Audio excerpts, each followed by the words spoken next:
বলিউডের ভাইজান সালমান খানের প্রেমের ইতিহাস কেমন তা সকল অনুরাগীরা কম বেশি জানেন।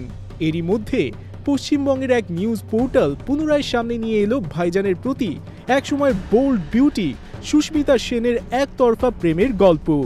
সাবেক মিস ইউনিভার্স সুস্মিতা ভাইজানের সঙ্গে প্রথম কাজ করেছেন ১৯৯৯ সালে বিবি নম্বর 1 সিনেমায়। যদিও ওই সিনেমা মুক্তির আরও আগে থেকেই নায়কের গুণমুগ্ধ ভক্ত ছিলেন সুস্মিতা। ভাইজানের প্রতি ভালো লাগা অল্প বয়সে একতরফা প্রেমের পর্যায়ে ছিল বলেও জানিয়েছিলেন তিনি। এই অভিনেত্রী বলেন, আমি পকেট মানি দিয়ে সালমানের পোস্টার কিনতাম। সেই সময় ম্যানে প্যার কিয়া মুক্তি পেয়েছিল, তাই আমার কাছে সেই সিনেমার একটি পায়রার ছবিও রাখা ছিল।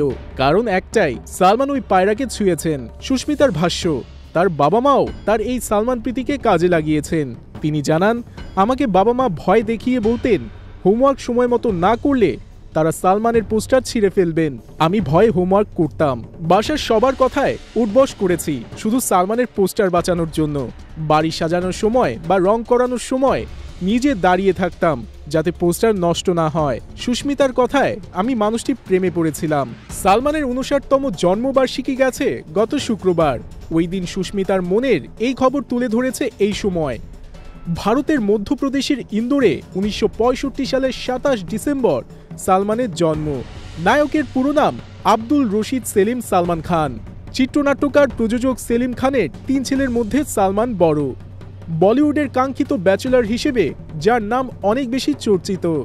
কাজের সাফল্য, একের পর এক প্রেম, আইনি জটিলতা নিয়েও সালমান আলোচনায় থাকেন বরাবর।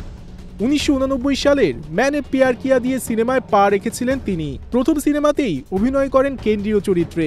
গত ৩ দশকের বেশি সময় ১০০রও বেশি সিনেমা করেছেন সালমান। আগামী বছর রোজার ঈদে মুক্তি পাবে তার পরবর্তী সিনেমা সিকান্দার।